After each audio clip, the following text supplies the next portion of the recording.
Assalamualaikum warahmatullahi wabarakatuh.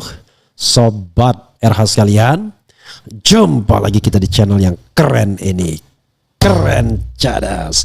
Ya Sobat RH sekalian, ternyata tidak hanya Rismond Sianipar yang mendapatkan panggilan, Roy Suryo dan yang lain-lain juga mendapatkan panggilan untuk tanggal 2 Juli nanti ke Polda Metro Jaya, panggilan atau undangan klarifikasi. Apakah mereka akan datang atau tidak, belum ada keputusan, tapi yang jelas Roy Suryo dan teman-teman sekarang dibidik dengan 3 pasal, yaitu pasal 160 KUHP, kemudian pasal 28 pasal 28 ayat 2 Undang-Undang nomor 1 tahun 2024 ya. Pasal 28 ayat 2 Undang-Undang nomor 1 tahun 2024. Kemudian berikut sanksinya yaitu kemudian pasal 28 ayat 3 jungto pasal 45A ayat 3 Undang-Undang 1 2004. Jadi itu yang dikenakan kepada mereka. Nah, sahabat sekalian, kita tidak tahu ya, ketika polisi atau Polda ngotot mengenakan pasal ini, apakah dia tidak baca putusan MK terakhir yang jelas-jelas mengatakan bahwa ya seharusnya Roy Suryo ini tidak akan kena hanya dengan seperti itu.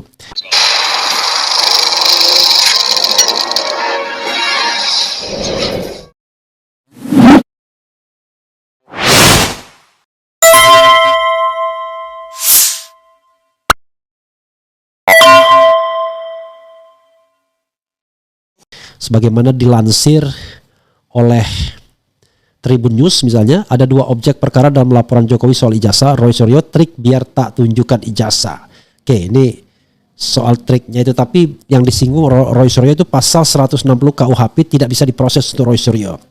Roy juga menyinggung keputusan atau putusan Mahkamah Konstitusi mengenai pasal 160 KUHP tentang penghasutan yang kemungkinan tidak dipertimbangkan oleh Jokowi. Menurut Roy, MK sudah menetapkan bahwa pasal 160 KUHP hanya bisa diproses kalau ada bukti delik material, sehingga hal tersebut tidak berlaku bagi dirinya. Jadi dilaporkannya adalah penghasutan kan, tapi mungkin pelapornya nggak baca kali apa putusan MK. Tapi nanti nggak apa-apa, MK itu sudah memutuskan bahwa pasal 160 KUHP hanya bisa kalau ada bukti delik materialnya. Jadi kalau hanya delik formil itu nggak ada korbannya, nggak ada yang terbukti menghasut, kata Roy tidak bisa ya. Ya misalnya menghasut itu gini, saya dilaporkan menghasut terus yang dituduhkan harus ada siapa yang terhasut siapa. Mas Tifal misalnya tidak terbukti Mas Tifal itu terhasut, ya nggak bisa. Dan itu kalau kita menghasut untuk melawan negara, apakah Joko Widodo negara? Bukan juga kan tambahnya. Roy juga membahas pasal 28 ayat 2 ini ya, Undang-Undang ITE yang dijerat pada dirinya. Menurut Roy, dirinya tidak bisa dijerat dengan pasal tersebut karena tidak membahas suku, agama, ras maupun antar golongan. Terus pasal 28 itu juga clear kan, Undang-Undang ITE, apalagi saya membahas itu tidak dari tidak ada sara, tidak ada ras yang kemudian dilawan. Enggak apa-apalah, biarin aja ya, ini lucu-lucuan tandasnya. Jadi sahabat sekalian ya, coba kita tampilkan pasal-pasal yang disebutkan Roy Suryo tersebut. Mulai dari pasal 160 KUHP. Jadi pasal 160 KUHP tersebut, ini kadang-kadang melayani kepentingan orang yang melapor asal diproses saja. Padahal nggak ada gunanya kalau seandainya tidak ada yang bisa dikenakan.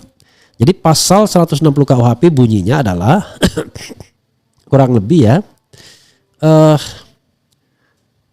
pasal 160 KUHP mengatur tentang tindak pidana penghasutan yang berisi ancaman pidana bagi siapa saja yang di muka umum, baik secara lisan maupun tulisan, menghasut orang lain untuk melakukan tindak pidana, melakukan kekerasan terhadap penguasa umum, atau tidak menaati peraturan perundang-undangan atau perintah jabatan yang sah. Nah, menurut MK, pasal penghasutan ini bukan delik formil lagi, tapi delik material. Artinya, kalau kita kena pasal penghasutan, maka harus ada tindak pidana yang sudah terjadi akibat hasutan tersebut. Kalau misalnya saya bilang menghasut orang, pukul dia, tetapi orang yang saya suruh kemudian tidak memukulnya, itu saya tidak bisa dikenakan pasal penghasutan. Tapi kalau orang tersebut memukul sesuai yang saya perintahkan, maka saya kena, karena delik materialnya ada, paham ya? Nah, demikian juga dengan pasal yang terkait dengan Undang-Undang ITE. Kita lihat misalnya pasal 28 ayat 2 Undang-Undang nomor yang terbaru ya, nomor 1 tahun 2024 ini yang terbarunya. Yang terbarunya adalah Pasal 28 ayat 2 Undang-Undang Nomor 1 Tahun 2024 yang merupakan perubahan dari Undang-Undang ITE sebelumnya mengatur tentang larangan mendistribusikan atau mentransmisikan informasi elektronik dan atau dokumen elektronik yang berisi ujaran kebencian.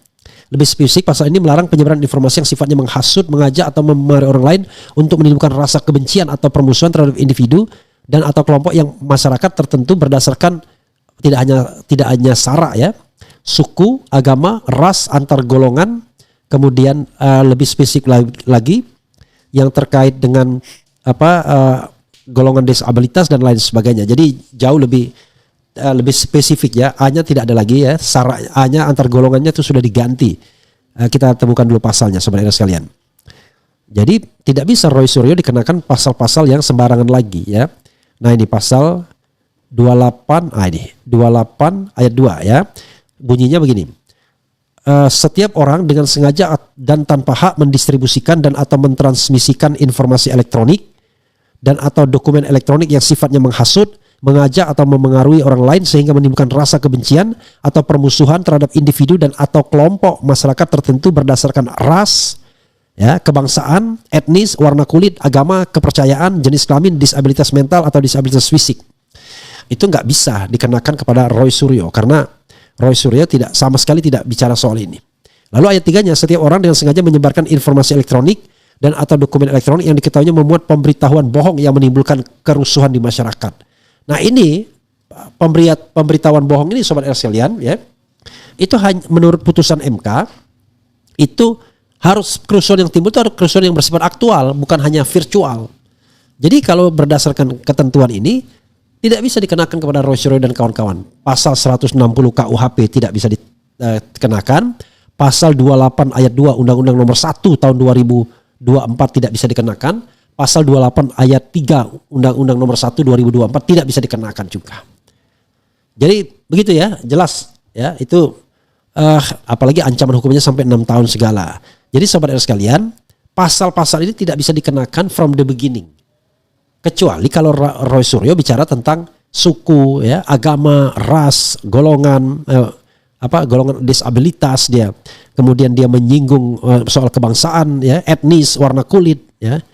Nah, itu disabilitas mental, itu jenis kelamin, agama, kepercayaan. Jadi tidak lagi suku, agama, ras, antar golongan, tapi lebih spesifik ini ya. Suku di sini ras, kebangsaan, etnis, warna kulit, agama, kepercayaan, jenis kelamin, disabilitas mental dan atau disabilitas fisik. Jadi ada 8 kategori yang tidak boleh, dan sama sekali tidak ada pembicaraan ijazah Jokowi, tidak ada kaitannya dengan kelompok-kelompok diskriminatif ini, kelompok-kelompok yang dianggap ujaran kebencian yang berbasis suku, agama, ras dan seterusnya ini tidak ada. Jadi apa yang mau diperiksa kalau seandainya tidak bisa dikenakan? Ini kan polisinya menurut saya akhirnya ya cari-cari kerjaan aja. Sekali lagi saudara sekalian ya, Roy Suryo dan teman-teman tidak bisa dikenakan pasal tersebut. Nah, bagaimana dengan pasal penghinaan, pencemaran nama baik dan fitnah? Pasal 310 dan pasal 311. Ya tidak bisa juga dikenakan. Karena Roy Suryo bertindak atas kepentingan publik. Karena dia bertindak atas kepentingan publik, ya tidak bisa dikenakan ya.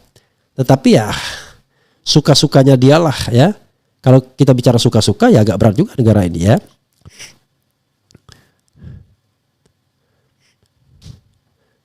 Kemudian